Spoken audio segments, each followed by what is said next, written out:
మహానగరానికి ఉత్తరాన సరికొత్త వెలుగులు రాబోతూ ఉన్నాయి. హెచ్ఎండిఏ ఆధ్వర్యంలో కొన్ని కొత్త ప్రాజెక్టులు మహానగరానికి ఉత్తరాన రాబోతున్నటువంటి నేపథ్యంలో అసలు మహానగరానికి ఉత్తరాన ఏ ఏ ప్రాంతాలలో ఈ ఎలివేటెడ్ కారిడార్స్ని అలాగే మెట్రో ప్రాజెక్ట్ని పొడిగించారు. ఆ పొడిగించినటువంటి ప్రాంతాలలో ఇప్పుడు రియల్ ఎస్టేట్ మార్కెట్ ఎలా ఉంది అనేది మనం విశ్లేషణ చేసుకునేటువంటి ప్రయత్నం చేద్దాం. ప్రస్తుతం మనతో పాటు ఉన్నారు రియల్ ఎస్టేట్ రంగంలో 30 సంవత్సరాల పాటు సుదీర్ఘమైనటువంటి అనుభవం కలిగినటువంటి ప్రముఖ real estate expert Nandi Rameshwar Rao గారు. వారితో మాట్లాడదాం. సార్ నమస్తే అండి. నమస్తే అండి. మహానగరానికి ఉత్తరాన సరికొత్త వెలుగులైతే రాబోతూ ఉన్నాయి. హెచ్ఎండి ఆధ్వర్యంలో మహానగరానికి ఉత్తరాన కొన్ని కొత్త ప్రాజెక్టులు రాబోతున్నాయి. వాటితో పాటుగా ఎలివేటెడ్ కారిడార్ని మెట్రో ప్రాజెక్ట్ని రెండింటినీ కూడా పొడిగిస్తూ ఉన్నటువంటి నేపథ్యంలో ఈ రెండింటినీ ఏ ప్రాంతం నుంచి ఏ ప్రాంతం వాడికి పొడిగిస్తూ ఉన్నారు. ఆ పొడిగించినటువంటి ప్రాంతంలో రియల్ ఎస్టేట్ మార్కెట్ ఎలా ఉంది అంటే ఏం చెప్తారు? ఇది one of the good development and big development. ఎందుకంటే ఒకప్పుడు మనకి తెలంగాణలో హైదరాబాద్ చూసుకుంటే వెస్ట్ జోన్ మీద అందరూ ఫోకస్ పెట్టారు. ఇది నార్త్ జోన్లో వస్తుంది. ఇప్పుడు మనం మాట్లాడబోయే కొత్త విస్తీర్ణం అనేది అంతకుముందు నార్త్ కానీ ఈస్ట్ కానీ పెద్దగా అప్రిషియేషన్ పొందిన దాఖలాలు పెద్దగా లేవు. ఈస్ట్ అయితే కంప్లీట్ తక్కువ, నార్త్ కొద్దిగా బెటర్. నార్త్ అంటే మీకు ప్యారడైజ్ నుండి ఇటు పోతే సుచిత్ర, కోంపల్లి, మేడ్చల్ అది వస్తుంది. అది కాకుండా షామీర్పేట్ ఇప్పుడు జరిగేది ప్యారడైజ్ దగ్గర నుండి ప్యారడైజ్ జంక్షన్ దగ్గర నుండి షామీర్పేట్ ఓఆర్ఆర్ జంక్షన్ వరకు విస్తరణ జరుగుతుంది. Almost 18,124 kilometres. ఓకే, అంటే దగ్గరగా 18 నుంచి 19 కిలోమీటర్ల మేర ఈ ఎలివేటెడ్ కారిడార్ని పొడిగించారంటారా? అవును, అంతే. అట్లానే దీని ప్రాజెక్ట్ వ్యయం 3,600 కోట్లు. ఎందుకంటే ఎంత కాస్ట్ బడ్జెట్ కూడా అలికేట్ చేయాలి కదా. మూడోది ఏంటంటే దీనిలో ప్రైవేట్ భూములు కూడా ఉన్నాయి, 163 ఎకరాలు. ఈ ఏదైతే ల్యాండ్ పూలింగ్ చేస్తాం కదా పబ్లిక్ దగ్గర నుండి, దానికి పరిహారం కూడా ఆల్మోస్ట్ 1,565 కోట్లు అంటే మనం పరిహారం ఇవ్వాల్సింది. సో ఇది గవర్నమెంట్ బర్డెన్ అంటే వాళ్ళు 3,600 దానికి ఖర్చు పెట్టాలి. దాంట్లో 1,500 కోట్లు ల్యాండ్ ఓనర్స్కి ఇవ్వాలి.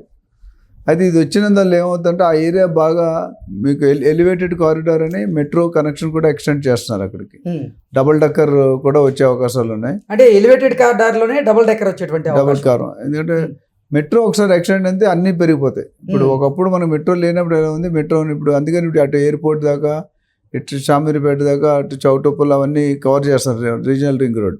ఏదైనా ఇన్వెస్ట్మెంట్కి ఏది బెటర్ అంటే RRR నుండి ORR మధ్యలో అది గ్రోత్ కారిడార్కి ఉంది.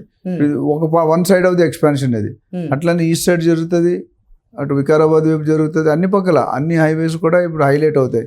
ఇంతవరకు సార్ అసలు ఇప్పుడు మహానగరానికి ఉత్తరాన రియల్ ఎస్టేట్ మార్కెట్ ప్రజెంట్ ఎలా ఉంది? ఈ ఎలివేటెడ్ కారిడార్స్ పొడిగించి డబల్ డెక్కర్ ఎలివేటెడ్ కారిడార్స్ని అలాగే ఈ మెట్రో ప్రాజెక్ట్ని కూడా పొడిగించిన తర్వాత వన్స్ అవి కనుక ఇంప్లిమెంట్ అయితే అప్పుడు రియల్ ఎస్టేట్ మార్కెట్ ఎలా ఉండేటువంటి అవకాశం ఉందంటే ఏం చెప్తారు? అంటే ఇది నాకు ఈ క్వశ్చన్ అంటే కొద్దిగా నవ్వాలి అడుగుతారు, మీ యాంకర్ అడుగుతారు. రియల్ ఎస్టేట్ ఎప్పుడు బాగుంటుంది అంటే అసలు ఒక ప్రాంతంలో ఎటువంటి సదుపాయాలు లేనప్పుడు మార్కెట్ ఒకలా ఉంటుంది. సరైనటువంటి సదుపాయాలు వచ్చిన తర్వాత మార్కెట్ వాల్యూ పెరిగిద్ది. మరి ఈ క్వశ్చన్లో మీరు యాంకర్ని తప్పబడ్డానికి ఏముంటుంది? తప్పట్టడం అంటే రియల్ ఎస్టేట్ ఒక తిండి బట్ట గూడ్లో ఒక పార్ట్. ఓకే, ఇప్పుడు రియల్ ఎస్టేట్ రంగం అని చెప్పి హైదరాబాద్ చుట్టుపక్కల ఒకటే రేట్ ఉందా, లేకపోతే ఒక్కొక్క ప్రాంతంలో ఒక్కొక్క రేట్ మారుతుందండి? రేటు ఎందుకు మారింది? సదుపాయాలు ఉన్న దగ్గర రేటు మారుతా ఉంటది. అవునా? సదుపాయాలు లేకపోయినా మినిమం పెరుగుతుంది. నేను అన్నది మీరు అడిగింది కరెక్ట్. నేను అనేది ఏంటంటే సదుపాయాలు అన్ని ఇన్ఫ్రాస్ట్రక్చర్ బాగా ఉన్న దగ్గర రేట్లు కొద్దిగా ఎక్కువ పెరుగుతాయి. బట్ లేని దగ్గర కూడా పెరుగుతాయి. రియల్ ఎస్టేట్ నేను చెప్పాలనుకున్నా రియల్ ఎస్టేట్లో పెరగదని కాదు, ఎక్కువ పర్సంటేజ్ ఆఫ్ ఇంక్రీజ్ అనేది తేడా ఉంటుంది. ఎగ్జాక్ట్లీ. అంటే నేను అడిగిన ప్రశ్న ఏంటంటే ప్రజెంట్ అసలు ఇప్పుడు భాగ్యనగరానికి ఉత్తరంగా ఉన్నటువంటి ప్రాంతాల్లో ప్రజెంట్ మార్కెట్ వాల్యూ ఎలా ఉంది? ఈ ఎలివేటెడ్ కారిడార్స్ని కనుక వాటి విస్తీర్ణాన్ని పెంచితే, ఒకవేళ డబల్ డెక్కర్ ఎలివేటెడ్ కారిడార్స్ కానీ అలాగే మెట్రో ప్రాజెక్ట్ని కూడా పెంచితే ఆ తర్వాత అసలు మార్కెట్ వాల్యూ అక్కడ ఎలా ఉండేటువంటి అవకాశం? డెఫినెట్గా there will be tremendous change. ఎందుకంటే ఇంతవరకు జనాలంతా ఐటీ కారిడార్ వెస్ట్ జోన్ మీదే ఫోకస్ పెట్టారు గత 5 నుండి 10 సంవత్సరాల్లో. ఇప్పుడు రేవంత్ రెడ్డి గారు ఏం చేస్తారంటే తెలంగాణ స్టేట్ మెగా ప్లాన్ చేస్తున్నారు. అంతకుముందు హెచ్ఎండిఏ మెగా ప్లాన్ హైదరాబాద్ ఉండేది, ఇప్పుడు తెలంగాణ ప్లాన్ చేస్తున్నారు. అంటే అర్థం ఏంటంటే పబ్లిక్ ల్యాండ్ ఇప్పుడు ల్యాండ్ రేట్స్ ఎప్పుడు పెరుగుతాయి? When demand is more supply is less, రేట్లు పెరుగుతాయి. మన supply is more demand is less, రేట్లు తగ్గుతాయి. ఇక్కడ ఏమైందంటే గత 10 సంవత్సరాలు కూడా డెవలప్మెంట్ ఒక కోణంలో ఒక పర్టికులర్ జోన్లో ఎక్కువ ఫోకస్ పెట్టండి. ఎందుకంటే ఐటీ కారిడార్ దగ్గర గచ్చిబౌలి ఫైనాన్షియల్ డిస్ట్రిక్ట్కి శ్రీశైలం కానీ ముంబై కానీ కొద్ది దగ్గరలో ఉంటాయి కంపేరిటివ్ చేస్తే. ఇండస్ట్రీ ఎంప్లాయ్మెంట్ ఎక్కడ వస్తుంది అక్కడ వస్తుంది. మిగతా ఐటీ వచ్చినట్టు మిగతా ఇండస్ట్రీస్ రాలేదు మనకి. సో దానివల్ల అక్కడ క్రౌడ్ ఉంది. ఆ క్రౌడ్ క్యాటర్ చేయడానికి ప్రీవియస్ గవర్నమెంట్ అక్కడ ఫోకస్ చేశారు. కానీ రేవంత్ రెడ్డి గారు అంటే ఒక సైడ్ పెరిగితే మిగతా సైడ్లన్నీ జీరో అయిపోతాయి కదా. ఇప్పుడు ఈస్ట్ ఒకప్పుడు మీరు తీసుకుంటే విజయవాడ హైవే ఫస్ట్ ఫేమస్ ఉండేది. ఒక 25 years బ్యాక్ వెళ్తే ఈ రోడ్లన్నీ లేవు. Vijayawada to Hyderabad connection highway. కానీ అన్ఫార్చునేట్ అక్కడ రామోజీ ఫిలిం సిటీ తప్ప ఇంకేమీ రాలేదు. దానివల్ల గ్రోత్ ఆగిపోయింది. అప్పుడు షిఫ్ట్ ఏం చేసినా అటు ఈస్ట్ నుండి వెస్ట్కి వచ్చేసారు. వెస్ట్కి వచ్చినప్పుడు ఈ Mumbai highway, Bengaluru highway, little south west Srisailam highway, ఇవి వీటి మీద ఫోకస్ చేశారు. ఇప్పుడున్న గవర్నమెంట్ ఏమంటుంటే పబ్లిక్ ప్రతి పుట్టిన మానవుడికి ఒక ఫ్యామిలీకి ఇల్లు అయితే కావాలి. సొంత ఇంటి కళ ఉంటుంది. సో దాన్ని నెరవేర్చాలంటే అందరి వల్ల కాదు. సో ఇప్పుడు ఏమవుతుంటే మన ఓవరాల్ రాకముందు మన పరిస్థితి వేరేగా ఉండేది. ఓవరాల్ వచ్చే ఇప్పుడు గంటకు 100 kilometers వెళ్తాం. ఓఆర్ఆర్ కానీ RRR నేనంటే G³ అని చెప్తా. G³ అంటే God given gift. Telangana ORR వచ్చాక రూపురేఖలు మారాయడంలో ఎటువంటి సందేహం లేదు. RRR వచ్చాక డబుల్ మారిపోతుంది. అంటే యావత్ ప్రపంచం కూడా హైదరాబాద్ గ్లోబల్ రియల్ ఎస్టేట్ డెస్టినీగా చూస్తున్నారు. హైదరాబాద్ ఉన్న సౌకర్యాలు మిగతా ఏ ఇతర సిటీలకి ఇండియాలో లేవు. ఇండియాలో 2nd fastest city in the country, 4th fastest city in the world.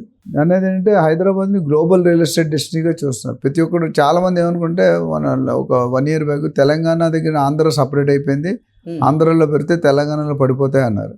అది కరెక్ట్ కాదు. అది అనలిస్ట్గా తెలంగాణలో పెట్టేవాళ్ళు ఓన్లీ ఆంధ్ర వాళ్ళు లేకపోతే పక్కనోడు కాదు కదా. మొత్తం ఇండియాలో అన్ని స్టేట్ వాళ్ళు ఇక్కడ పెడుతున్నారు. ప్రపంచంలో Dubai, Singapore, Malaysia, Indonesia, NR, UK, US అందరూ కూడా ఇక్కడ ఇన్వెస్ట్ చేస్తున్నారు. మోర్ దెన్ 50% బయట నుండి పెట్టేవాళ్ళు ఎక్కువ ఉన్నారు. ఇంటర్నల్ తెలంగాణ వాళ్ళు పెట్టేవాళ్ళు చాలా తక్కువ మంది. ఇప్పుడు కూడా మన తెలంగాణ వాళ్ళకి కొంతమందికి ఇల్లులు కూడా లేవు. ఇప్పుడు బయట కంటే వాళ్ళకి బయట రాష్ట్రాలకి ఇక్కడ ఉన్నాయి. హైదరాబాద్ ఏంటంటే 4 పక్కల విస్తరణ కెపాసిటీ ఉంది. బాంబేకి కానీ, చెన్నైకి కానీ, వైజాగ్ కానీ ఆ ఫెసిలిటీస్ లేవు. ప్లస్ హైదరాబాద్ అనేది బేసిక్గా క్లైమేటిక్ కండిషన్ చాలా నచ్చుతుంది జనాలకి. టెంపరేచర్స్ చలి కానీ వేడి కానీ, చెమట పట్టదు, there no humidity, cost of living తక్కువ, ఏ కైండ్ ఫుడ్ అయినా అవైలబుల్ ఉంటుంది, ఏ శాలరీ వాడైనా బతుకుతాడు, ఏ లాంగ్వేజ్ వాడైనా బతుకుతాడు. ప్లస్ ఇవన్నిటికంటే main infrastructure. Best part of Hyderabad is infrastructure. Infrastructure లేకపోతే ఏమి లేదు. ఎక్కడైతే ఇన్ఫ్రాస్ట్రక్చర్ ఉందో అక్కడ మిగతావన్నీ అడుగులు వేసుకుంటూ దడదడమని ఫాస్ట్గా అయిపోతారు. అంటే ఆ మెట్రో వచ్చినా లేకపోతే రోడ్డు వచ్చిన తర్వాత నెక్స్ట్ 3 to 5 years ఆ బిగ్ సిటీ అయిపోద్ది. ఒకప్పుడు షాద్ నగర్ అంటే ఏముండదు కదా, ఎవరు తెలుసు. షాద్ నగర్ ఒకసారి గ్రామ పంచాయతీని మున్సిపాలిటీ లెవెల్ పెంచారు. షాద్ నగర్ చుట్టూ ఇండస్ట్రీస్ ఉన్నాయి. Bengaluru highway longest highway, Chinna Jeeyar Swami, Kanha meditation centre, industry zone, Mekaguda, Kothur, Nandigama, Balanagar, ఇవన్నీ కూడా ఇండస్ట్రీలు. పోలేపల్లి, సజ్జు.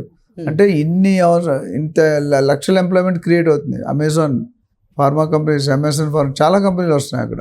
సో దీనివల్ల ఎక్కడైతే ఇప్పుడు నార్త్లో ఎక్కడైతే ఇన్ఫ్రాస్ట్రక్చర్ పెరుగుతుందో ఒక్కసారి ఎలివేటెడ్ కార్, డబుల్ డక్కర్ వేసి రోడ్లు కంప్లీట్ మెట్రో కానీ వెళ్ళిందంటే that is going to take off like rocket. కాకపోతే ఇప్పుడు కొద్ది టైం అంతా స్టేట్మెంట్ నోటిఫికేషన్ స్టేజ్లోనే ఉంది. అది అమలు పరచాలి. జో దిక్తా హై ఓ బిక్తా హై. కనిపించేది అమ్మగలం, కనిపించేది అమ్మలేం. కాన్సెప్ట్ అమ్మడం చాలా కష్టం, ప్రొడక్ట్ అమ్మడం చాలా ఈజీ. కాన్సెప్ట్ అంటే అక్కడ ఏమి ఉండదు, కానీ మీరు అమ్మాలి. అంటే కస్టమర్కి నేను ఒక పెంట్ హౌస్ అమ్మాను ఒక ప్లేస్లో ఢిల్లీలో. ఆయన సంబంధించి సింగర్, సెలబ్రిటీ, పేరు చెప్పకూడదు. ఆయన పెంట్ హౌస్లో 5 కోట్లు పెంట్ హౌస్, 2 కోట్లు ఇంటీరియర్స్. అక్కడ ఏమీ లేదు, భూమి తవ్వుతున్నాం. 30th floorలో పెంట్ హౌస్, 31st floorలో ఆయన ఆ ఫ్లాట్ అమ్మాం. ఆయన స్విమ్ చేసినట్టు చూపించారు 3D పిక్చర్స్లో. ఇలా ఉంటుంది personal swimming pool. Penthouse అంటే ఆయన own swimming pool, bar room అన్నీ సపరేట్గా. 3-4 చిన్న ఫ్లాట్ కలిపి ఒక పెద్ద ఫ్లాట్లో కట్టామాట. Almost 3,500 square feet. అప్పుడు టైం 15 years బ్యాక్. అంటే విజనరీ ఉండాలి. చంద్రబాబు నాయుడు గారు విజనరీ లీడర్ అంటారు. అట్లా విజన్ ఉంటే మీరు చేయగలుగుతారు. సో ఇప్పుడు నార్త్ సైడ్ ఏదైతే ఇప్పుడు చెప్పారో ఉత్తర వైపు రియల్ ఎస్టేట్ ఇప్పుడు కొద్దిగా స్లోగానే ఉంది compare to west zone. But ఫ్యూచర్లో పెరిగే అవకాశాలు చాలా పుష్కలంగా కనిపిస్తున్నాయి. Okay sir, thank you so much.